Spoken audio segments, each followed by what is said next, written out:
Hello,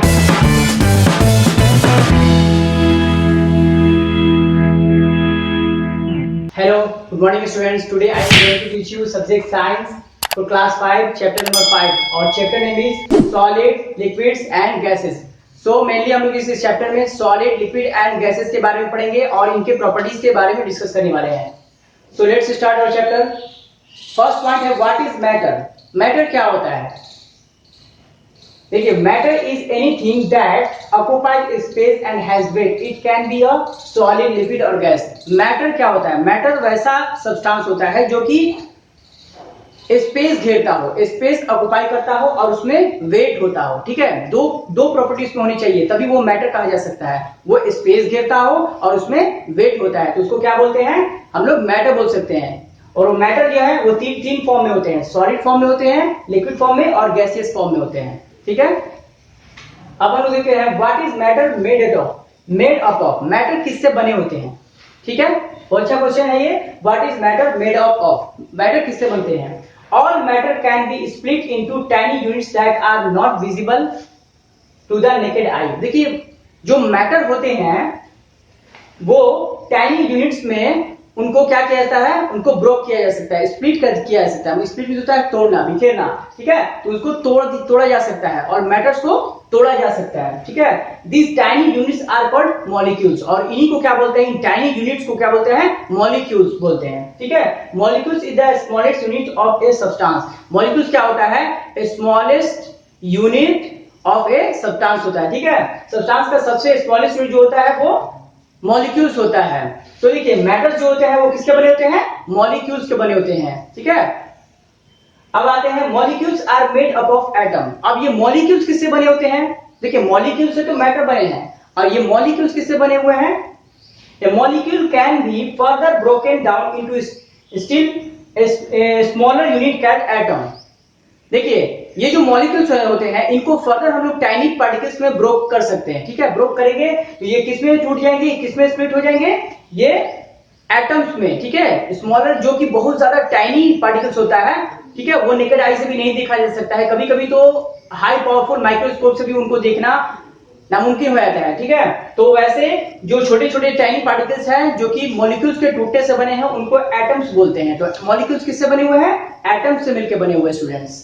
अब all kinds of matter in the world, जितने भी तरह के दुनिया में मैटर हैं वो किससे बने हुए हैं? About 117 kind of atom. वो 117 काइंड ऑफ एटम से मिलकर बने हुए हैं. 117 जो है एलिमेंट है यहाँ पर. हमारे यहाँ पर अर्थ पे 117 एलिमेंट्स है जो कि उनमें कुछ नेचुरल है और कुछ आर्टिफिशियली भी बनाया गया है. ठीक है, तो 117 एलिमेंट्स से ही जो है उनके डिफरेंट एलिमेंट्स के डिफरेंट एटम से मिलकर बने हुए हैं. तो उन्हीं एटम से यहाँ बोला जा रहा है कि जितने भी तरह की वर्ल्ड में मैटर हम लोग देखते हैं वो सब इन्हीं 117 एलिमेंट्स से और उनके एटम से मिलकर बने होते हैं. तो स्टूडेंट्स, तो एटम और मॉलिक्यूल्स के जानने के बाद अब हम लोग मोर अबाउट मॉलिक्यूल्स जानेंगे. मॉलिक्यूल्स के बारे में थोड़ा और हम लोग जानकारी इकट्ठा करेंगे. तो आइए हम लोग देखते हैं. यहाँ पर सबसे पहले हम लोग देखेंगे सॉलिड में. सॉलिड के मॉलिक्यूल्स को हम लोग डिस्कस करने वाले हैं. The molecules are closely packed. देखिए यहाँ पर देखिए सॉलिड के मॉलिक्यूल्स के पिक्चर यहाँ पर हमने ड्रॉ किए हुए हैं. ये सब सॉलिड के मॉलिक्यूल्स हैं. ठीक है, तो यहाँ पर फर्स्ट पॉइंट में क्या बोला था? Molecules are closely packed. जो मॉलिक्यूल्स होते हैं सॉलिड के वो क्लोजली पैक्ड होते हैं, यानी कि एक दूसरे को अट्रैक्ट किए रहते हैं क्लोजली एकदम. ठीक है, इनके बीच में जो होता है वो गैप बिटवीन मॉलिक्यूल्स बहुत कम होता है. सॉलिड के मॉलिक्यूल्स के बीच में जो गैप होता है वो बहुत ज्यादा कम होता है एकदम. ठीक है, वो क्लोजली पैक्ड होते हैं. सेकेंड थिंग क्या कर रहा है? Solid has a rigid and hard. Solid क्या होता है? यही कारण है कि सॉलिड हार्ड और रिजिड होता है क्योंकि उनके मॉलिक्यूल्स हैं वो बहुत ज्यादा क्लोज होते हैं. They have different shape and volume. और डिफरेंट शेप एंड वॉल्यूम भी होता है क्योंकि वो रिजिड होते हैं, वो हार्ड होते हैं, इसलिए उनके मॉलिक्यूल्स बहुत क्लोज होते हैं जिसकी वजह से उनका डिफरेंट वॉल्यूम और डिफरेंट शेप होता है. किसका? सॉलिड का. अब इन लिक्विड में, लिक्विड के देखिए यहाँ पर हमने पिक्चर ड्रॉ किया लिक्विड मॉलिक्यूल्स. लिक्विड मॉलिक्यूल्स में क्या प्रॉपर्टीज है इसके? The molecules are less closely packed. इसके जो मॉलिक्यूल्स हैं वो लेस क्लोजली पैक्ड. लेस होता है कम, यानी कि कम क्लोज पैक्ड होते हैं. देखिए इसके कंपैरिजन में, सॉलिड के कंपैरिजन में लिक्विड के जो मॉलिक्यूल्स हैं उनके बीच में गैप है, थोड़े गैप है इनके बीच में, यानी कि ये लेस क्लोजली पैक्ड है, ये पूरा क्लोज नहीं है. Molecules can move around freely. इसके जो मॉलिक्यूल्स हैं यही कारण है क्योंकि ये क्लोजली पैक्ड नहीं है, इनके मॉलिक्यूल्स के बीच में गैपिंग है, इसकी वजह से इनकी मूवमेंट होती है। ये चारों ओर क्या करते हैं, मूव करते रहते हैं। लिक्विड्स देखें आप लोग, पानी जैसे कि क्या मूव करते रहता है, जहां से भी उसको छोड़ा जाए वो मूव करके धीरे से धीरे चला जाएगा। They have indifferent shape and different volume. यही कारण है कि लिक्विड जो है उनके मॉलिक्यूल्स के बीच में गैप होने कम होने की वजह से क्या है कि उनका डिफरेंट शेप नहीं होता है, इनडिफरेंट शेप होता है। अगर जग में वाटर लिए हुए हैं, अगर हम उसको किसी दूसरे पॉट में, टम्बलर में या फिर बाउल में अगर डालेंगे तो वो उसका शेप ले लेगा, जिस पॉट में डालेंगे उसका शेप ले लेगा, यानी कि उसका डिफरेंट शेप नहीं होता है। हाँ, डिफरेंट वॉल्यूम होता है, क्योंकि वॉल्यूम जो होता है वो फिक्स होता है। अगर हमने 100 ml वाटर लिया है तो दूसरे भी पॉट में डालेंगे तो 100 ml ही रहेगा, ना वो कम होगा ना ज्यादा होगा। तो वॉल्यूम शेप रहेगा उसका फिक्स रहेगा, ठीक है, डिफरेंट रहेगा। अब आते हैं इन गैस। गैस में गैस के मॉलिक्यूल्स को हम देखते हैं, तो गैस के मॉलिक्यूल्स को हम पिक्चर ड्रॉ किए हुए हैं। गैस के मॉलिक्यूल्स के बीच में बहुत ज्यादा गैप होता है, एकदम लूजली पैक्ड होते हैं वो लोग, ठीक है। जो मॉलिक्यूल्स होते हैं गैस के वो एकदम लूजली पैक्ड, उनके बीच में जरा भी वो अट्रैक्शन नहीं होता है। The molecules are loosely packed. Second thing क्या है, they have lot of freedom to move around. यही कारण है कि उनके मॉलिक्यूल्स के बीच में बहुत ज्यादा गैप होने की वजह से वो लॉट ऑफ फ्रीडम होता है उनके मॉलिक्यूल्स के बीच में, वो कहीं भी मूव कर सकते हैं, एनीवेयर, हर जगह मूव कर सकते हैं वो। They have no different shape and no volume, ठीक है। इनके पास कोई वॉल्यूम शेप नहीं होता है, कोई डिफरेंट शेप नहीं होता है, कोई डिफरेंट वॉल्यूम नहीं होता है। किसमें, गैस में, क्योंकि इनके जो मॉलिक्यूल्स के बीच में गैपिंग वो बहुत ज्यादा होती है, वो फ्रीडमली कहीं भी मूव कर सकते हैं। तो स्टूडेंट्स, और next topic is solid in water. Water में जब सॉलिड को डालेंगे तो क्या होगा, ठीक है। Substance like sugar and salt soluble in water. Substance जैसे कि शुगर और वाटर क्या होते हैं, सोल्यूबल होते हैं इसमें, वाटर में। This means their molecules find space between the molecules of water. इसका मतलब ये है कि वो सोल्यूबल होने का मतलब ये है शुगर और सॉल्ट का, कि वो वाटर के मॉलिक्यूल्स के बीच में जो गैप है, स्पेस है, उसमें वो क्या करेंगे, वो फिल हो जाएंगे, जाकर के उनके बीच में फिल हो जाएंगे, ठीक है। Add a few potassium permanganate in water. अब हम लोग क्या करेंगे कि पोटेशियम परमैंगनेट को जब वाटर में कुछ डालेंगे, उसके कुछ मटेरियल्स को डालेंगे, पार्टिकल्स को, तो क्या होगा, हम लोग देखेंगे कि पोटेशियम परमैंगनेट जो है डिसॉल्व हो जाएगा। डिसॉल्व होने के बाद वो पूरा स्प्रे कर जाएगा, उसका जो कलर है पोटेशियम परमैंगनेट का, जो कि हल्का पिंक टाइप का होता है, लाइट पिंक, वो क्या करेगा, वो पूरा वाटर को ना पूरा कलरिश कर देगा, ना पूरा कलर कर देगा। तो ये क्या होगा, उस तरह से पूरा डिसॉल्व हो जाएगा। डिसॉल्व होने के बाद वाटर के मॉलिक्यूल्स के बीच में जाकर के वो फिट हो जाएगा, ठीक है। तो जब भी हम लोग सॉलिड को वाटर में डालेंगे तो क्या होगा कि वो डिसॉल्व हो जाएगा, जो कि सॉल्वेटी जिसकी होती है वो डिसॉल्व हो जाएगा। Liquids in water. लिक्विड्स को जब वाटर में डालेंगे तो क्या होगा, जैसे देखिए alcohol is liquid that is miscible in water. Alcohol को जो कि मिसिबल इन वाटर है, मिसिबल हम बता चुके हैं, डिस्कस कर चुके हैं। मिसिबल क्या होता है, मिसिबल लिक्विड जो होता है जो कि घुलनशील हो, जो घुल जाए, ऐसा लिक्विड जो वाटर में घुल जाए, जो लिक्विड में घुल जाए, उसको मिसिबल लिक्विड बोलते हैं। तो अल्कोहल जो है वो वाटर में मिसिबल है, वाटर में डिसॉल्व हो जाता है। Kerosene can not be dissolve in water, this is called immiscible. और जो डिसॉल्व नहीं होता है लिक्विड वाटर में, उसको क्या बोलते हैं, इनमिसिबल लिक्विड। जैसे कि केरोसिन, केरोसिन क्या है कि वाटर में डिसॉल्व नहीं होता है, तो वैसे लिक्विड को क्या बोलेंगे, इनमिसिबल लिक्विड बोलते हैं।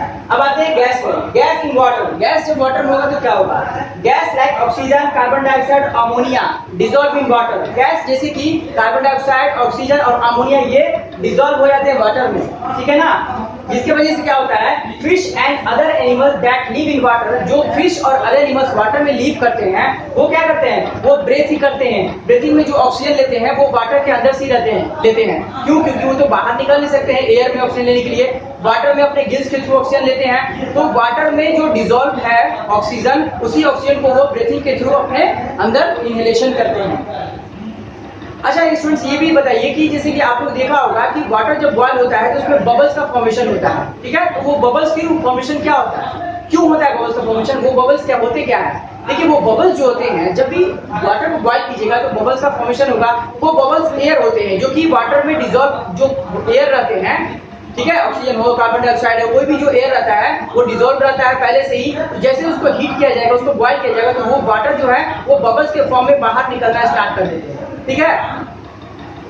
कभी कभी हम लोग देखे हैं कि जैसे एयरेटेड जो लिक्विड होता है, या फिर एग्जांपल ले लीजिए एयरेटेड ड्रिंक्स हो गया और नींबू पानी, नींबू पानी को हम लोग ले सकते हैं। तो इन दोनों में डिफरेंस क्या है? एरेटेड ड्रिंक्स किसको बोलते हैं? एरेटेड ड्रिंक्स मतलब जिसको एयर जिसमें बहुत ज्यादा होता है, जैसे कि कोल्ड ड्रिंक्स वगैरह होते हैं उसमें एरेटेड होते हैं, ठीक है ना, उसमें एयर होता है। और नींबू पानी है, नींबू पानी जो कि उसमें बहुत लेस एरेटेड होता है, उसमें एयर नहीं होता है ज्यादा।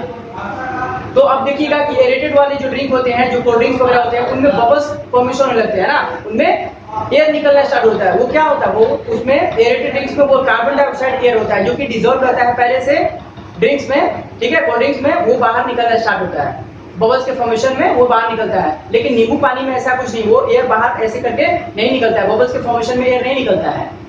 तो यही था हमारे पास solid in water, liquid in water and gases in water. तीनों की प्रॉपर्टीज हम देख लिए कि सॉलिड इन वाटर क्या होगा, लिक्विड इन वाटर और गैसेस इन वाटर में क्या होगा जब मिलेगा। तो सो स्टूडेंट्स, तो हम लोग नेक्स्ट टॉपिक देखेंगे हीटिंग एंड कूलिंग। देखिए हीटिंग एंड कूलिंग का वाटर पे क्या असर पड़ता है, स्टेट्स ऑफ मैटर पर क्या असर पड़ता है, ठीक है। हीटिंग और कूलिंग करेंगे तो क्या होगा, देखिए तो इसमें आता है पॉइंट फिजिकल चेंज।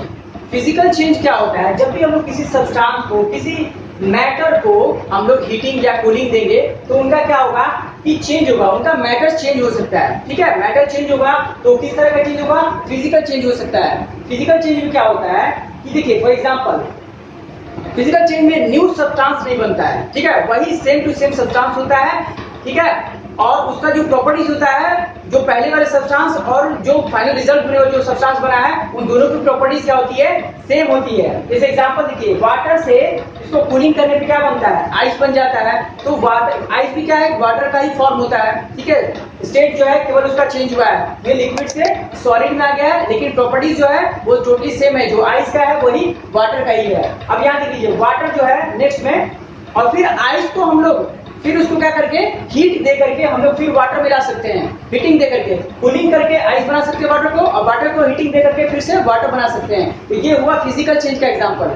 अब देखिए वाटर को हम लोग यहाँ पर हीट देंगे तो क्या बनेगा? वाटर वेपर बन सकता है। उसको फिर दोबारा हम लोग कंडेंस करेंगे, कूल करेंगे तो क्या बनेगा? फिर से वो वाटर बन जाएगा। इस तरह से इंटरचेंजेबिलिटी होता है स्टेट्स ऑफ मैटर में।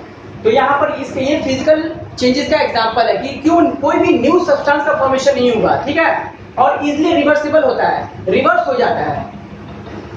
देखिए सॉलिड वैक्स, यानी कि सॉलिड जो मोम होता है, वैक्स इज मोम, उसको हीट करेंगे तो लिक्विड वैक्स में फिर बन जाएगा, वो लिक्विड फॉर्म में आ जाएगा वैक्स। जब उसको कूल करेंगे तो क्या होगा? फिर वो सॉलिड फॉर्म में आ जाएगा। इस तरह से फिजिकल चेंज हुआ। देखिए फिजिकल चेंजेस के कुछ पॉइंट्स यहाँ दिए हुए हैं कि physical changes are only in the states of matter. Physical changes जो होता है वो सिर्फ ओनली स्टेट्स ऑफ मैटर के अंदर होता है।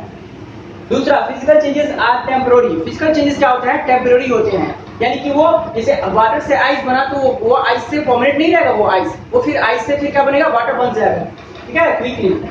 उसके बाद क्या है? Can be easily reversed. इसको इजिली रिवर्स किया जा सकता है, इसको दोबारा यानी कि उसी फॉर्म में लाया जा सकता है आसानी से, जिस फॉर्म में वो पहले था वो आसानी से उसी फॉर्म में लाया जा सकता है। अब आते हैं केमिकल चेंजेस में। केमिकल चेंजेस क्या होता है? Heating and cooling result in a permanent change in the states of matter. States of matter में हीटिंग और कूलिंग करने के बाद जब परमानेंट चेंज हो जाता है, परमानेंट का मतलब हमेशा के लिए, जब एक बार वो किसी फॉर्मेशन में चेंज हो गया अदर स्टेट में, फिर वो दोबारा उसी फॉर्म में नहीं आएगा, तो वैसे चेंजेस को क्या बोलते हैं? केमिकल चेंजेस बोलते हैं, ठीक है। A new substance is formed and we cannot get back the old substance। जब एक न्यू सब्सटेंस बन जाएगा तो फिर उस तरह से पुराने वाले जो सब्सटेंस जो है उसके फॉर्मेशन में हम लोग वापस नहीं आ सकता है वो सब्सटेंस, ठीक है। एग्जाम्पल दे सकते हैं, when a piece of paper is burned। अगर कोई पीस ऑफ पेपर है उसको बर्न करते हैं, जलाते हैं, ठीक है, तो क्या होगा? क्या वो फिर वापस पेपर बन सकता है? तो नहीं। इसका आंसर क्या होगा? नहीं, क्योंकि वो जो है केमिकल चेंजेस वहां पर वो परमानेंट ऐश बन जाता है, राख बन जाता है, फिर वो दोबारा पेपर नहीं बन सकता उससे। देखिए क्यों? क्योंकि जो मॉलिक्यूल्स ऑफ ऐश जो हैं वो डिफरेंट हो जाते हैं किससे? मॉलिक्यूल्स ऑफ पेपर से। क्योंकि जो मॉलिक्यूल का चेंज हो जाता है, न्यू फॉर्मेशन होता है सब्सटेंस का, परमानेंटली फॉर्मेशन हो जाएगा। जब पेपर को बर्न करेंगे तो ऐश बनेगा, तो ऐश क्या? वो परमानेंट ऐश है, फिर दोबारा वो पेपर नहीं बन सकता, क्योंकि मॉलिक्यूल जो पेपर के मॉलिक्यूल्स हैं वो ऐश के मॉलिक्यूल से डिफरेंट हो जाएंगे, ठीक है। चलिए अब कुछ केमिकल चेंजेस के भी कुछ पॉइंट्स, प्रॉपर्टीज देख लेते हैं। Chemical changes are permanent. जाहिर सी बात है केमिकल चेंजेस जो है वो परमानेंट होता है, हम यहाँ पढ़े हैं। उसके बाद chemical changes can not be reversed. वो दोबारा रिवर्स नहीं हो सकता है। एक बार जो बन गया केमिकल चेंजेस, एक बार जो चेंजेस हो गया वो परमानेंट होता है, दोबारा वो रिवर्स नहीं हो सकता है। फिर third, result in a formation of new substance, ये न्यू सब्सटेंस का फॉर्मेशन होता है उसमें जो कि परमानेंट होता है। तो स्टूडेंट, तो हम लोग यहाँ पर physical and chemical changes according to the heating and cooling में हम लोग यहाँ पर पढ़ लिए हैं, ठीक है। तो ये चैप्टर जो था हम लोग का स्पेशली बेस्ड था मैटर पर, सॉलिड, लिक्विड एंड गैस पर। हम लोग इसमें क्या पढ़े, सॉलिड लिक्विड गैस के बारे में पढ़े, properties of solid liquid gas के बारे में पढ़े, और फिजिकल चेंजेस, केमिकल चेंजेस के बारे में हम लोग यहाँ पर डीपली डिस्कस किए हैं। आई होप आपको ये सारे पॉइंट्स क्लियर हो चुके होंगे। Thank you for watching this video.